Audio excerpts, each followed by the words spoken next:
Hello and welcome to the Rangers Rabble.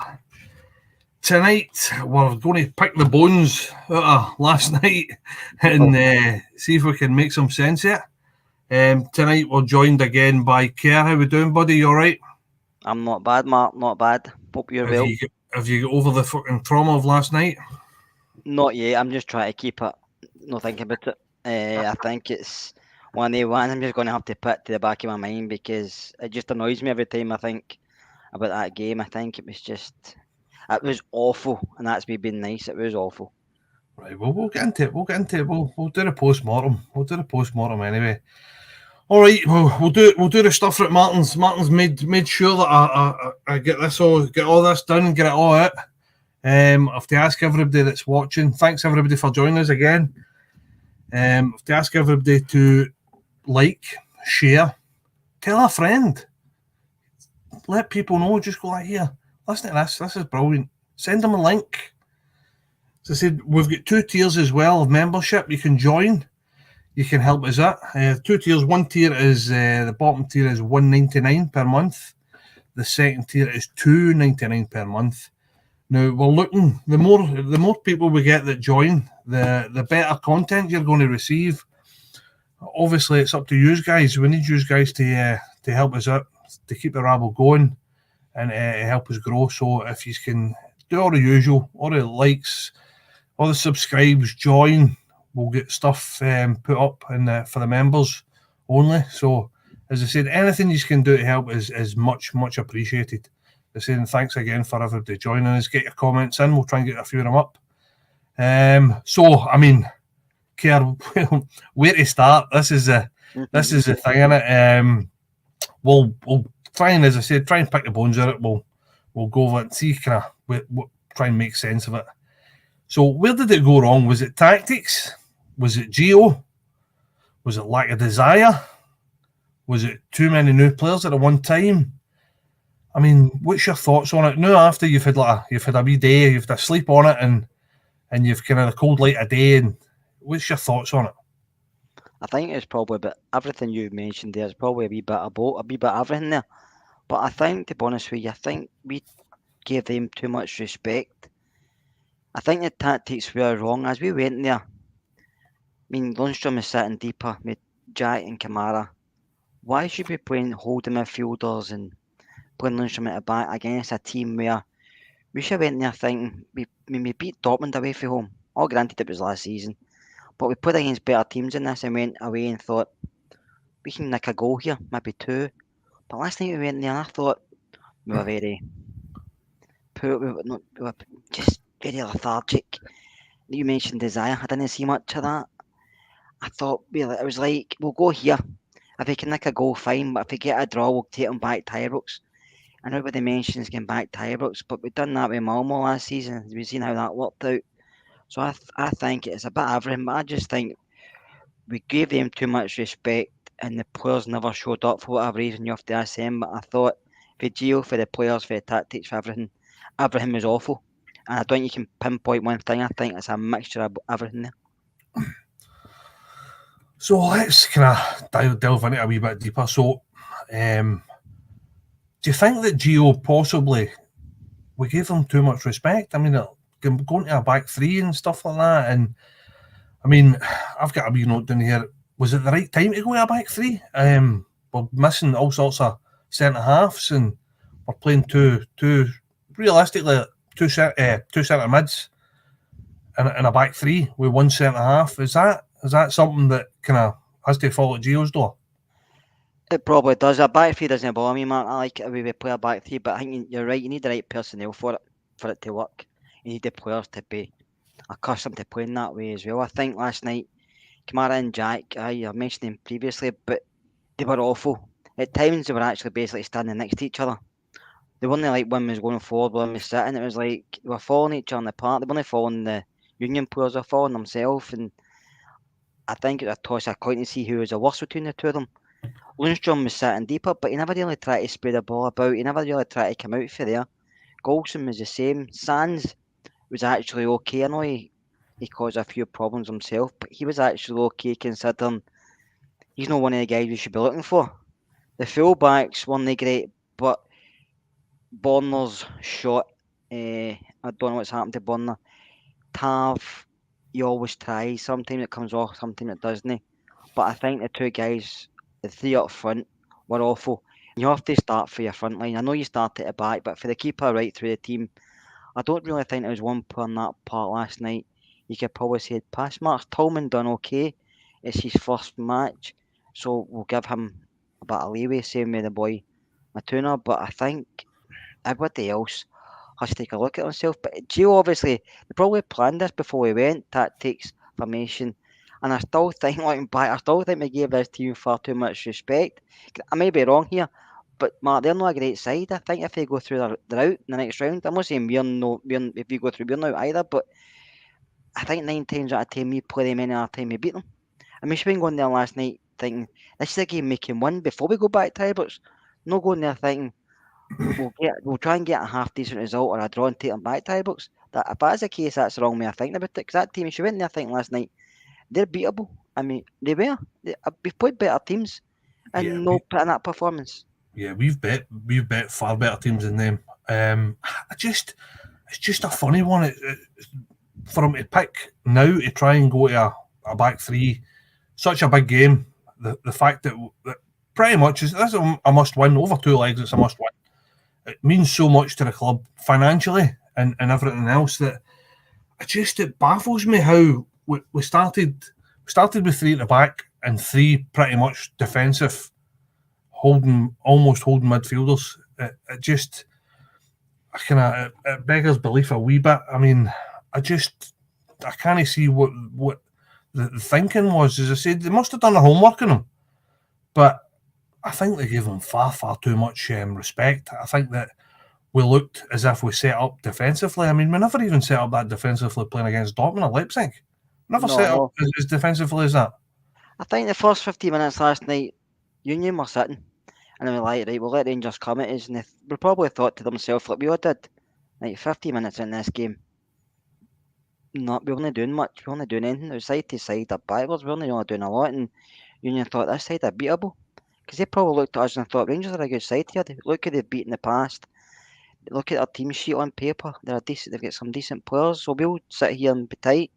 But after that, Union took a game to us, and at the end of the day, we were lucky it was only 2. You can debate all you want about the penalty. Was it a penalty? Was it not? You get these decisions. You don't get them. I'm not going to argue about it. But they could come away with more than a 2-0 victory. And that's on their team. That's on the players and on the manager. Because we were rotten from the start to finish. There's no... I don't know where to go. We were just so poor. Livingston game, you've probably seen yourself, we were bad. But I thought that's Livingston...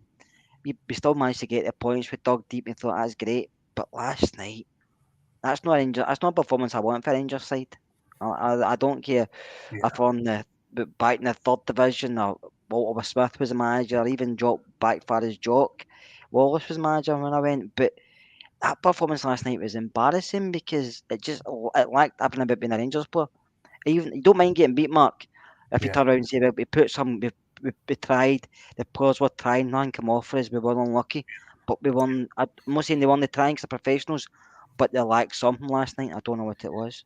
Yeah, for me, I think a big thing last night for me, and you're probably similar to me, I'm a wee bit old school, that the lack of desire shown was something that kind of shocked me a wee bit, because the desire we showed against the likes of, I know we keep going back to Dortmund and Leipzig and Braga and the home leg and stuff like that. The desire we showed over that run in Europe was phenomenal. I mean, the desire in the crowd pushed us through games and probably won us games when we probably never really had any right to win the games.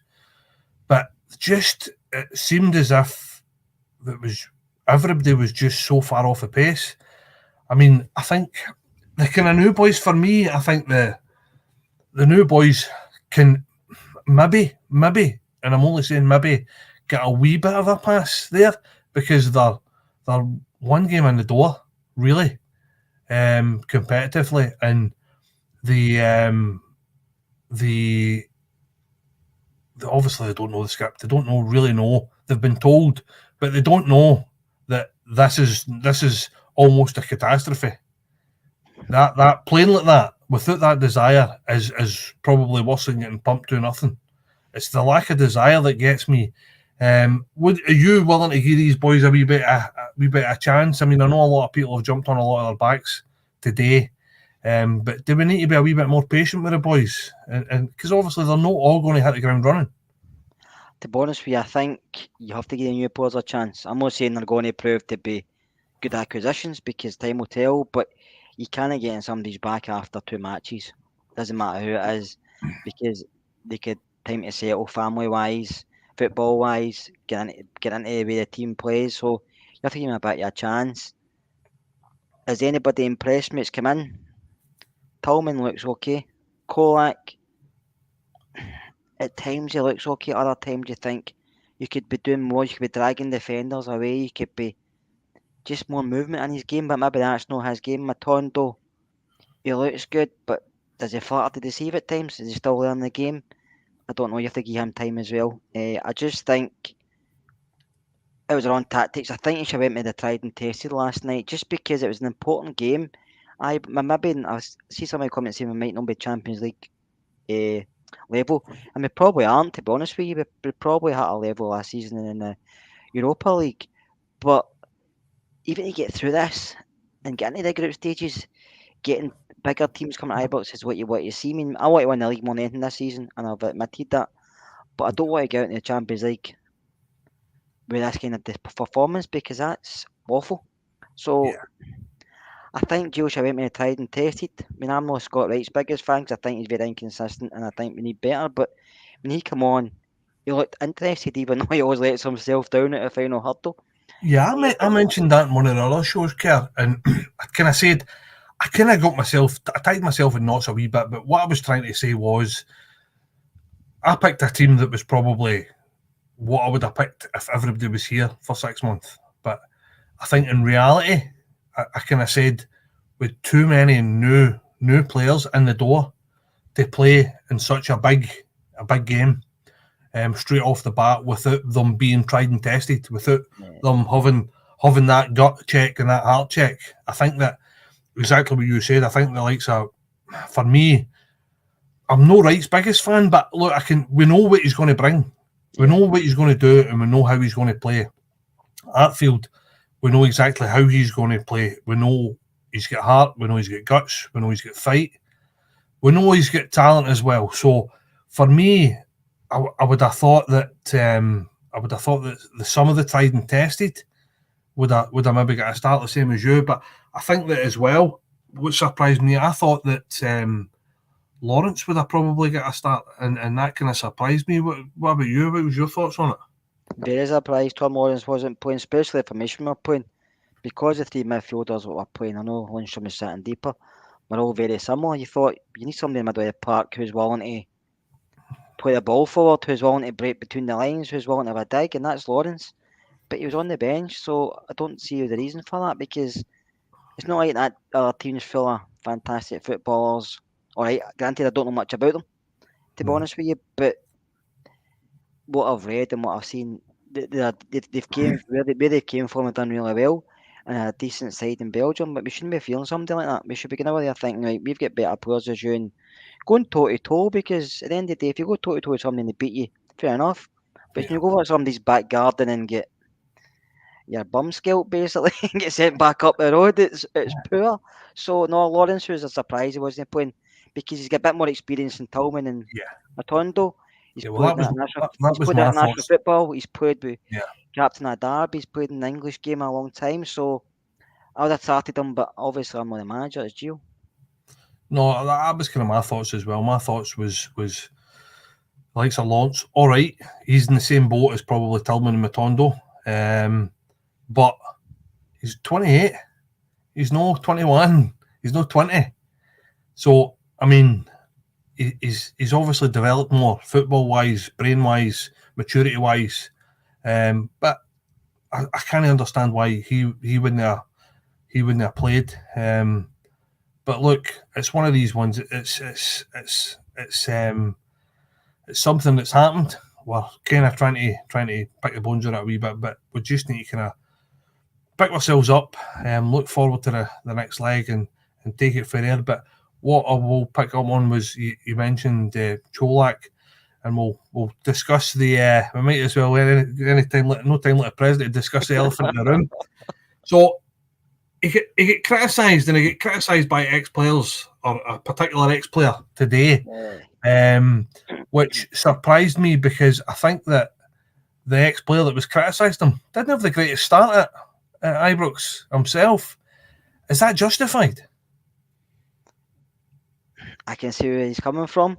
Some of the points I did agree with myself, but I will give the lad time. He could turn around come end of August. We could all turn around and say he's awful. But I think we've learned by the John Lundstrom thing. You have to give him at least up till Christmas after that, because Lundstrom in January window last year, everybody would have said Lundstrom can go. Yeah. After the January window and he started playing well, everybody was like, John Lundstrom's the best on earth, as we know. So things can change overnight in a football, so you have to give him time. He's come in for a different league. He's come in for a different way of playing. I don't know about you, but I think maybe played in a two up front before. I don't know how Malmo played. Apart from playing against us, I don't know much about him, to be honest with you. But it looks to me like he needs somebody beside him. I don't think he's a lone striker like Morelos. And you can't judge players like he's no Alfie. I mean, Alfie has got a lot of things in his locker, which we need. Yeah, he's not the greatest goal scorer. Alfie should probably score more goals. But being up front of himself, he can do it. Like Kenny Molly should do it for us. He can do it. Hitler done it as well for us, playing up front of himself. But I don't think that's Kolak's game. I think he needs runners off him. I do think he needs to get involved more. I think sometimes he's too stationary. I think he needs to move more. But that will come when he gets adjusted to the team. So it's hard to give him criticism just now. But if he's still struggling, maybe halfway come up to Christmas time, he's going to get it in the net. I know he only cost 1.8 million in football terms. Depends where you play. That's somebody's wages for a month. Do you know what I mean? But for Rangers, that's a lot of money. So I think we need to give him time. Hopefully, he can prove us all wrong. Because at the end of the day, that's what we want. We want him to score goals. He's been brought in as a Rangers striker. But I think it's very early to criticise him. We're always going to criticise football fans at fickle, Mark. Yeah. You can score 2 on Saturday against Kilmarnock and it'll be great, and then he misses 2 on Tuesday night, and it's like he's rotten. So, but I think we have to give him time. We have to give him Point time. in case in that, getting into this game, Sands was a world beater, wasn't he? He was the best thing since sliced bread, and then all of a sudden he's rotten. Why are we playing a centre mid the centre back? So we're probably the ficklest fans in the world, and 100% agree with you. Just on Cholak, I think that to be fair, what I've noticed, and I've had a wee look at him, and I think that the boys got a lot more in his locker than the likes of Atton. I think that Atton, you just couldn't see anything there. You wanted as much as you could get. I mean, you even tried to kid yourself on sometimes that Atton had something, but I can see a lot more in Cholak than the likes of Atton. I think the circumstances probably, see if he'd have settled left mid, right mid, number 10, and you brought him in, I think he would get a lot more service, and he would probably do better. I think that the problem is that there's a left-sided midfielder, right-sided midfielder, and a number 10 that have no played with each other and him. And the problem is that there's no that cohesion there. It's no gels yet. So It's all a wee bit disjointed. And I think that they need a wee bit of time to get to know that's the run he makes, or that's when he drops deep, or that's when he looks for it into feet. And I think that with that was kind of my fear going into this game, because we were missing Ryan Kent. Do you know what I mean? We were bringing in Montondo for his first competitive game, and that was always, it's that cohesion. There's no that cohesion there, and for us to not have that cohesion and then play such a defensive formation as well, and I felt like they kind of went like that. Well, we're defence, yours are attack. Who's going to do what you do, rather than us all knitting together and gelling. And I think that for me, that's something probably us as fans are going to need to kind of suck up a wee bit and go like that. Do you know what? We need to give these boys time. And that's the old chestnut, because at Rangers, you've no goat time. You've no goat time. And they're not going to get it. And the problem is that you can be a world beater one game, and you can be rotten the next game. And at Rangers, that's just how it is. Now, it's up to these boys to probably take that on board and get up to speed as quick as they possibly can. But do you think? But I can't remember what I was going to say. I think we should have played 2 holding midfielders, but as Joe likes to go at times, because I think when we do that, we're putting ourselves in the back foot at times. I don't think we need 2 holding midfielders in Scottish football. Doesn't matter how no, you're playing. You don't need 2. 100% agree with you. You didn't need 2 last night either. Yeah. Because it depends. If Ryan Kent's here, it's different because Kent gets about the park really well. Yeah, like I said earlier, he's not finished at the core and he's still learning. I know a lot of people he's an enigma at Rangers, isn't he? 50% love him, 50% hate him. But I just think when you play 2 holding midfielders, you don't get any movement in front of you. No. There's not a lot of place you can go, and that's Kolak struggled with that last night. But also I think he has to pull defenders away to create space as well, and he didn't do that. But Matondo struggled. Tillman was okay, but he fell out of the game. I don't know if he get frustrated or he just fell out of the game. But when you get Kamara and Jack no want to go forward, and when they do, it's side to side a backwards after that, and then Lundstrom behind does the same. I don't think we need D3. I think I've been crying out for a few seasons for a box-to-box midfielder because we've struggled. We've not had one for a while. When's the last time we really had a box-to-box midfielder? I mean, Davis to a point, but Barry Ferguson was probably our last box-to-box midfielder. I'm going to say a name, Kerr. Veerman. Perfect for exactly what you're saying. That was money-wise, wasn't it? And he scored last night by all accounts for PSV. So, but the perfect type of player, that kind of almost a young Stephen Davis. Yeah, that kind of player that can tackle, that can pass, but can get forward and score goals as well. But I agree with you. I think you watch us, Mark, a lot of our players rely on Tav getting forward. Yeah. Borna not doing it as much, but he was getting forward, or Bassey. But Kent is constantly involved. But you take Tav and Kent away from the team as well. Kent's only, but you take Tav out of your team. But who's going to create anything for you? We're struggling at the moment, and we've got a lot of players on paper. You think they're really good footballers, but I don't know if it's a formation we're playing the way Gio wants to play. But we don't need 2 older midfielders. We need one, and I would go with Lundstrom. And Jack and Kamara to me aren't going to get any better. Yeah, I agree with you. I think that the 2 holding midfielders works against certain teams, and I think that we've got a good enough personnel that we don't really need to play with 2 holding midfielders. Especially if we're playing 3 at the back, because I mean, if we're defending, that's 7 players that's sitting back basically, that's defending. So, all right, if we're playing a Barcelona or a Juventus or do you know what I mean? I can understand that having that defensive minded player, but I think they're a wee bit, and it's you're talking about Kent, but enigma. I think Kamara's a wee bit an enigma. I think that Kamara he worked in the system that Gerrard played, but I think he's kind of struggled. He's kind of struggled to find his feet with a different way of playing. And I think he's not 100% sure whether at the moment he's a number 10, is he an 8 or is he a 6? The defensive midfielder, does he play as a defensive midfielder and hold and cover left backs and right backs, or does he try and break lines and move forward and goes a 10? And I think probably we're doing him an injustice by kind of almost confusing the boy by saying, right, well, today you're a 10, but see next weekend you're going to be a 6. Yeah. And then the following weekend you're going to be an 8. And the boy is trying his best. And the boy's got all the talent in the world, but it's almost like he's just going like, well, we've not really got anybody else to do that, so you're just going to do it. And then we're going to try you there because we've not got anybody else really to do that. So we're just going to try you there again. And I think that we're, as I said, we're doing the boy a disjustice. I think that we're making the boy look worse than he is. But this holding too, I think, like you said, I don't think we need that. If we're playing against, no disrespect, but a Kilmarnock or we don't need that because we're going to spend probably at least 70% of the time of the game in their half and trying to knock balls about and trying to penetrate.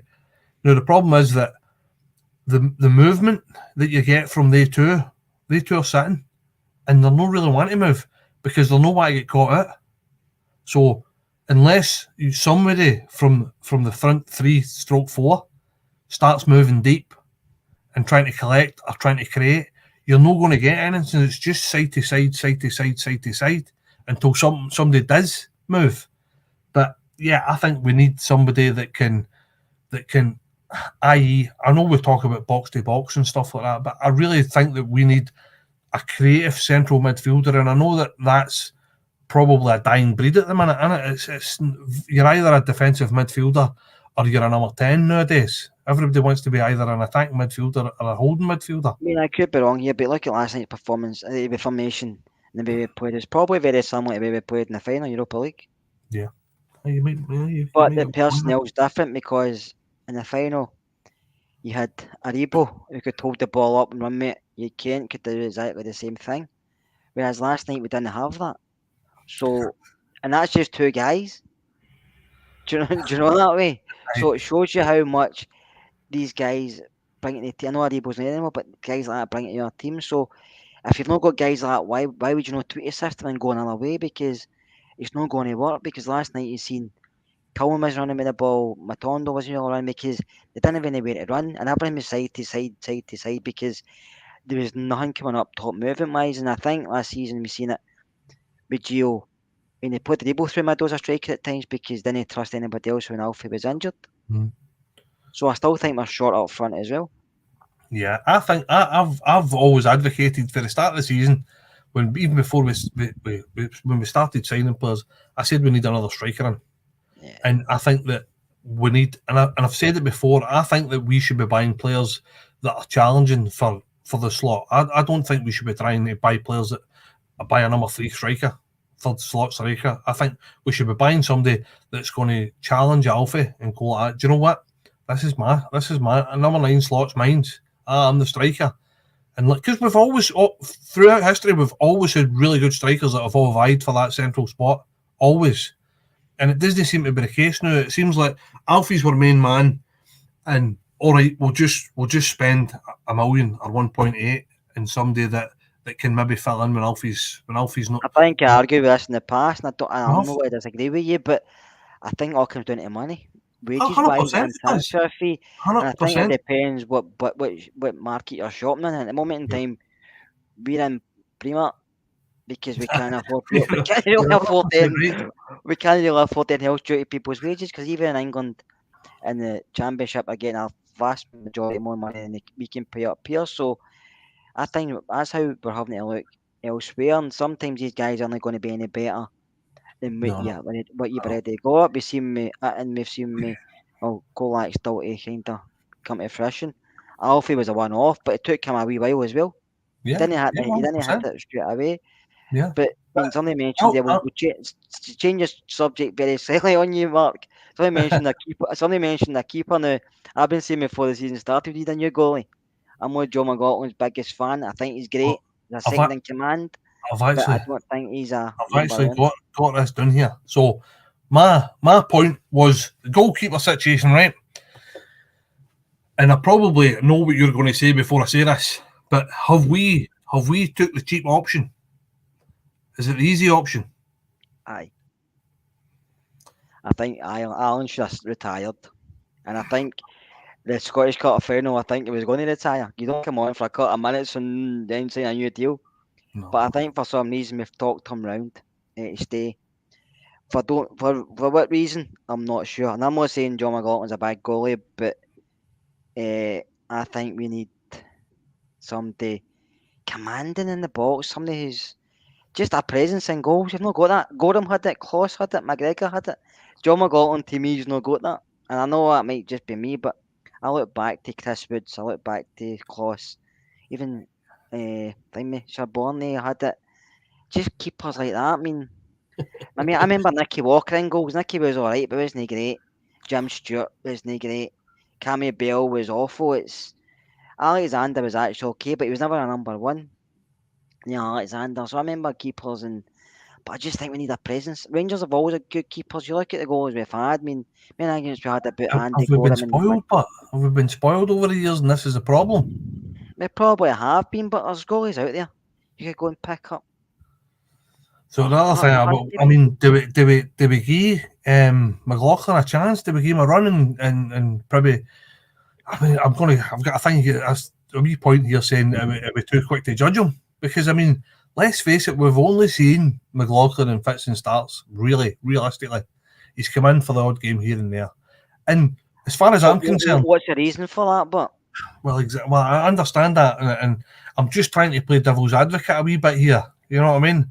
The boys no really had a run, and for me, I would have went and bought a goalkeeper. Yeah, I agree with you 100%. But we are where we are, and unless we're going to go and fling 4 or 5 million or upwards and bringing in a decent goalkeeper, then I think we're going to have to just grin and bear it and go with them and see what happens. I'll ask you that question. Do you think Xander Clark's better than John McLaughlin? See, to be perfectly honest, I do. So Dan, he was a freebie. So would you rather I took him and just told McGregor to retire because he'd probably save money that way? That's exactly what I would have done. And Xander would have probably pushed John or vice versa, whereas Alan's sitting there thinking, I'll play if I don't play. And I don't know. I just to me, I looked at my I remember John at Sunderland at Hearts, and he's just a controversial. Seagrist was always another one, but obviously he's not going to get game time at Celtic. But he was one that we could have probably went for, but obviously we never. But I think, to me, I'd have went for Jack Butland because I think he's wasted at Palace. He's not playing. I think we could have got him. I think he'd have come up, Peter reinvented himself. Somebody mentioned he's not got a club yet. Somebody mentioned Sam Johnson. He was my first choice, but I know Sam was on a lot of money at West Brom, so I don't know if we could have competed with that. I think he was on about 60 grand a week at West Brom, or 50, which is a hell of a lot of money, but that's what you get in England. But it doesn't matter where you're playing, that's what you get in England. We can't afford things like that. I know probably Xander's going to be in it. I think people will see he's good enough either, but I think he's better than McLaughlin. I'm not saying he's a type of person we need, but he's a better keeper. I'm just not a fan of John. I'm not saying I would sell him or anything like that. I think he's a good second in command, but I don't think he's a first choice keeper. I hope he proves me wrong, but I think last night he was shaky with a couple of saves after. And the one he let in, was it his fault? Was it not his fault? It came a deflection, but I see quite a lot of people saying McGregor would have saved that. Alan's reflexes are great. Yes. We all know Alan's great. Yes. That short stopper wise, so there's a good chance he might have, I don't know, but I just think we need a new goalie. I think it's the modern game, but this is the problem. This is the thing that Gio wants to play the modern way. Gio wants to play with almost like a sweeper keeper. And this is the modern game. Not the best. He's okay with his feet, but he's not the best. He's not bad. I really do. I think he's all right. But I do agree with you. I think that probably I would have brought another goalie in. But I think we're just going to stick with him. We probably will stick with him because I think we're going to go anywhere else. I think he's going to be our number one, and that's it. Unless, I mean, for me, I think he never covered himself in glory last night. A couple of decent saves, but I think it was shaky. But I don't know whether he was feeding off of the defence, because the defence was all over the place at some points. So I don't know, was he feeding off of that? But maybe that's a flaw as well, because I think that McGregor at the back, you know that if you miss time a challenge, or if somebody comes through on goal, you're putting your money on McGregor to stand tall and save it. Yeah. So that kind of me breeds confidence. But I think that because they're not that sure of McLaughlin yet, and obviously it was a makeshift, as far as I'm concerned, it was a makeshift defence. Last night there was too many players playing out of position or a position. They three have never ever played together. So, I mean, for me, my comment today to a couple of the boys on here was, why do we not trying things like this in pre-season? Why are we waiting to a Champions League qualifier to try playing three at the back with two centre midfields and one centre half? I mean, that's what pre-season's all about. Let's try these things. Not once did we try playing with a back three.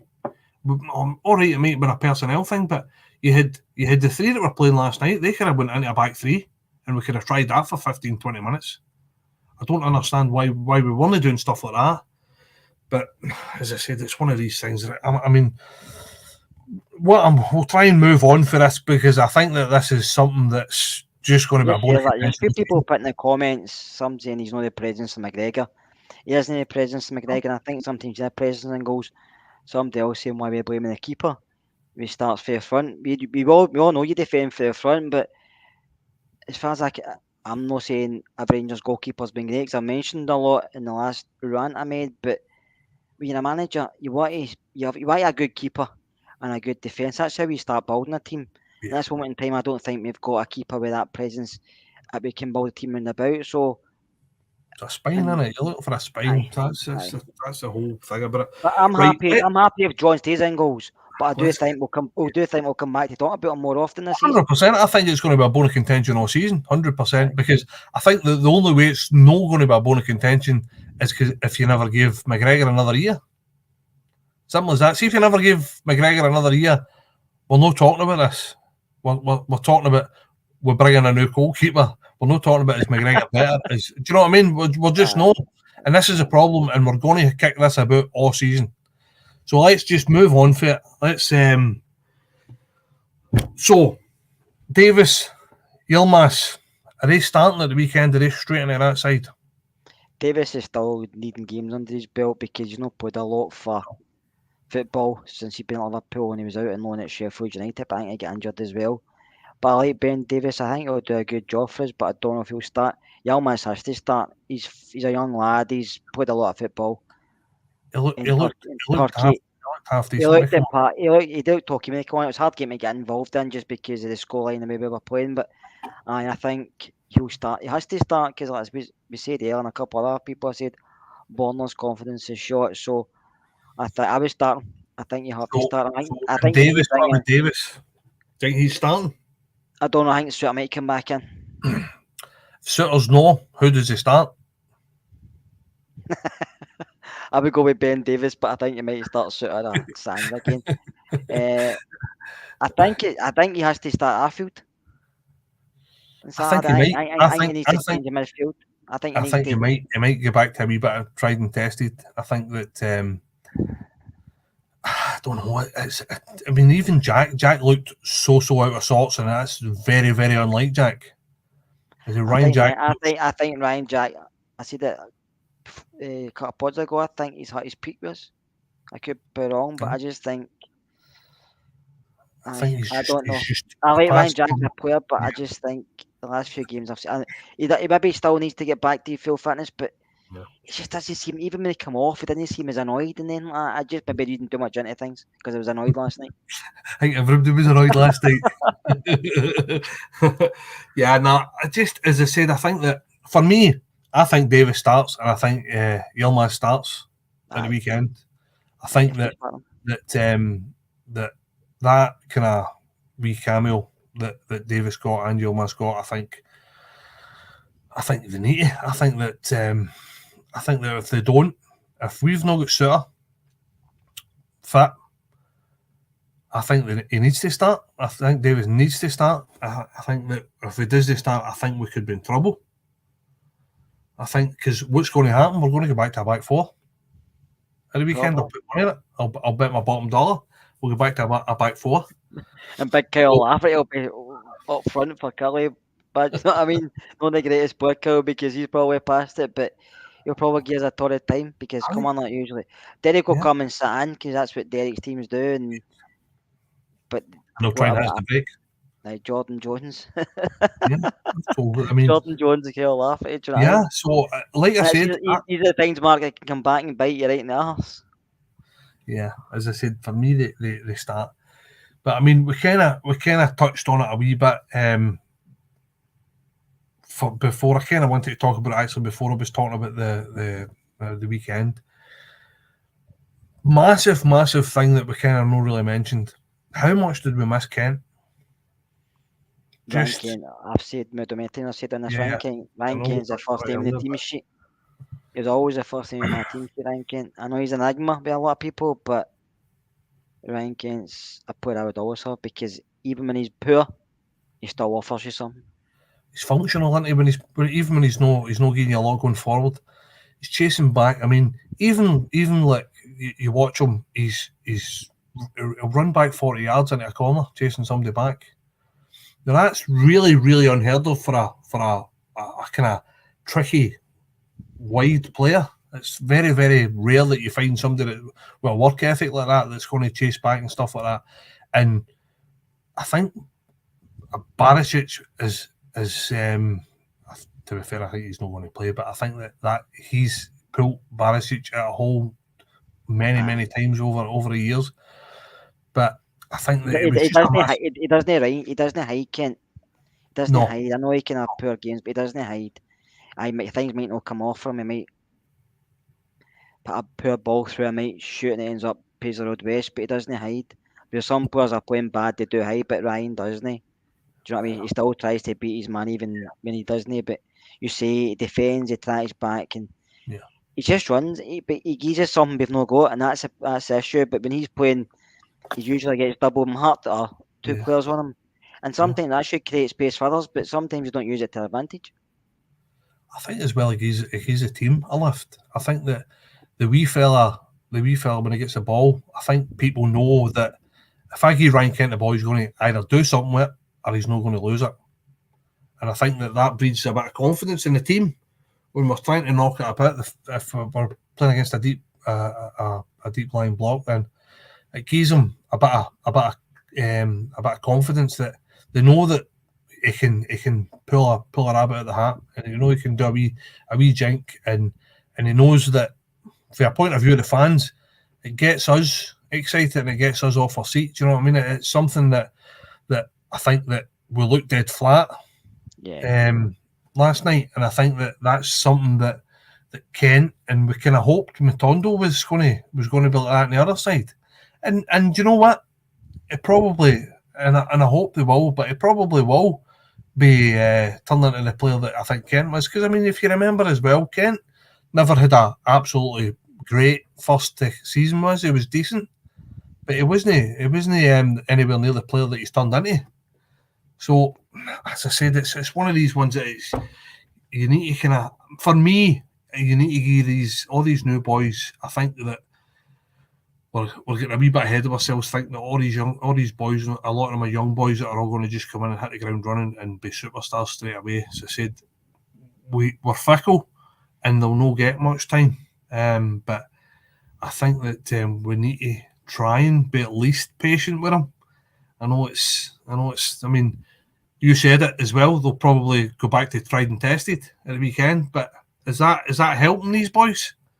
Is that? It might actually, because if fans start to get under their skin very early on, some might just suddenly just say, I'm off, no, I'm off, but they don't like it, because some people don't like criticism. Some players Yeah. don't.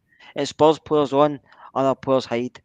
So we'll see how we go to go. But you know at Rangers, Mark, a defeat Yeah. is a crisis. A draw is just the same. So, and we can't afford any slip-ups in the league. I think Europe will criticise, but if we don't get through this round, we're still in Europa League, so we're still in Europe anyway. But the league, we can't afford slip-ups in the league. If you afford any slip-ups in the league this early on, and you're chasing for the start, it could be a long season for us and a long season for the players, and especially Gio. I mean, I somebody mentioned Hadji. You actually forget Hadji, but Hadji is a player we really miss because he offers that thing in his movement and he can play the ball through and he plays between the lines. We've not had that. But it'll be interesting to see how we go back with. I mean, Stephen Davis could come in, Arfield could come in. You have to go back to the players you trust, or the players that's been there and done it against likes of Kilmarnock and stuff, just to get us over this wee bit. These are the guys in a couple of training sessions and stuff. I'm not saying don't be involved, but maybe come on as a sub and stuff. Yilmaz is different. He's played at a high level. He's played with Turkey's, won the Turkey's League, whatever the cup, whatever it was, and he's ready. Tillman's not played a lot of football. He's Matondo's been impressed in me, it, and but he has. Tillman, He looks really good. and they will take time. Just the way he plays football, he's very laid back and relaxed. I like the way he plays. So, and like Tom Lawrence is the same. The only time some players will hit the ground running, some won't, and it's just your luck what ones do, what ones don't. Kolak will get a criticism because he's the guy that has to score goals. I mean, you've only got one striker. He's going to have to play through thick or thin until somebody else is available, which can make or break him this early on in his Rangers career. I remember Alan McCoy's getting the one day again. I think it was in Ibrox. He was getting a power for the Copeland Road, and he wasn't happy. And then all these years later, he's the greatest goal scorer at the club. So we see how it can turn around. So don't write anybody off dead early, but some guys will need to maybe shape up a bit. But the experienced guys are the same. Jack and Kamara, they're going to have to look at themselves because they've been at the club this long, they've done it. Yeah. But at the end of the day, they've been here a while and we've only won one trophy. So sometimes they look at themselves that way as well. We should be better. We should have won more since they've been here. Yeah, I agree with you. 100% agree with you. So, just probably my final point. Does Morelos, if fit, do you bring him in on Saturday with a view to playing on Tuesday night? I wouldn't start him, but if he was, I put him on the bench, and if he's fit, I'd bring him on. Because talk maybe last half hour, and then does he start on Tuesday night? You don't want him to break down, do you? Because that's the last thing we need. But he's a go-to guy, Alfie. But would you start him on Tuesday night? I was redone the question because I think it's a difficult game to start him because when's the last time he played? March. And I don't know about you, but it looks like he's put on a couple of pound. I could be wrong. Maybe the picture deceiving. I think he's built like Wayne Rooney, isn't he? Doesn't matter. A couple of days, a couple of weeks off of football, and he looks like he's put on a couple of pound. Looks as if he has two gulps high and brown. He's put on a stone. I'm going to say everybody. People. I love Alfie, and I know people criticise him for not scoring enough goals, but it's what he gives us overall in the team. Mm-hmm. It's not just his finishing; it's everything else he brings to the party. Not just putting the ball in the net. He adds so much, and he helps other players out, and he drags defenders away, and it creates space. That's what I was critical of Kolak, but different players. So I might not be his game, but Morelos can drag 2-3 players away and let guys go in. So I like Alfie that way. Well, the reason I asked you the question because I was kind of reading between the lines at Gio's press conference when he was asked about him, and he kind of said that he's been training with us for quite a while, and he's looking better and better with every session. Yeah. So I don't know if that was maybe trying to read between the lines, saying that he's no far away, and if he is that close, for me, I think maybe a wee half hour with a view to him possibly starting, depending on how that half hour goes and how he reacts to that half hour. I know Big Cholak is, I think he's had a hard run, to be fair. I think he's had a rough, for the reasons I mentioned earlier. I think that it's hard to come into a team as a striker and everybody just go, right, you score. And you've got 3 or 4 players playing behind you that are meant to be your creative outlets and stuff that haven't played with you before, haven't played with each other before, and do you know that way where just the patterns of play is no just clicking, and they don't really know how each other play. So I think he's had a bit of a hard run at it. But saying that, good players play no matter who they're playing with, and good strikers put the ball in the net. So I think you see me Ryan Kent's cross that he scored against Livingston. It was a good finish. A great finish. He didn't like offside to me, but they get chalked off. But it was a good finish. I mean, so as a penalty box player, if he's a penalty box player, that's the way he is. But somebody mentioned play 2 up front. I like 2 up front, but I don't know if Gio will ever play 2 up front. But I like 2 up front. It's a dying thing, isn't it? Playing 2 up front. It's just. But I'll show you my age because I like 2 up front. Don't nobody plays 2 up front now, but I like 2 strikers. I saw McCoy and Haley were the best partnership ever because they just complemented each other. I know. It's a hard one. Right, guys, I think we'll leave it there. Thanks everybody for your comments. As Martin's been drumming into us, we are trying to get bigger. We're trying to move into possibly reporting from live from games with lot of access to the B team and the women's stuff. But we can't do that without you guys likes, subscribes, and obviously you can join as well, become a member. As I said, it's $1.99 for the bottom tier, and it's $2.99 a month for the second tier. And we will start. We're going to start once we get to run about the 70 members mark. We're going to start adding private members content and stuff like that, so that stuff that you alone as members will only get access to. So as I said, guys, it's up to you. Content. I hope that's no Martin's pictures. Well, we did talk about that, didn't we? We did talk about Martin maybe having to go on OnlyFans and stuff like that, but we'll see what happens. I don't know how much money he's making. Do you know what I mean? It might be a niche market for messy hair or something. I don't really know how that's going to go. But look, see if he can make money, even if he makes a $5. Well, we'll get him battered, and I'll take some photos with my phone, see how we go on. I know. But I'll say the same. Everybody, thanks for listening. It's a pleasure when you join in, because with you guys, we want to be here. And I know sometimes we all argue, we all disagree with each other, but in the day, we all just want Rangers to win. That's all we want in the day. We all want Rangers to win, and that's why we're here. So thanks for listening, guys. I appreciate it. Spot on. All right, guys. As I said, thanks for watching, and I think there's another there's a phone in on Friday. I think probably I'm going to be on that. I don't know who else is going to be on it, but look, guys, phone in. We like to hear from you. We like to talk to you. We like to interact with you. This is what it's all about. So, as I said, get on the phone. Phone us up. Give us abuse. Curry Muncher's always giving us abuse. Actually agreed with me twice tonight. Which I know, but then he's been off the chat because he must have been sick yourself. But look, guys, as I said, this is all possible by you. So as I said, get phoning in, and we'll take it from there. Right, Kerr, thanks very much for your time this evening. It's been a pleasure once again, mate. All right, we take care. Enjoy your work. Well, I deep joy. Right, take it easy, guys.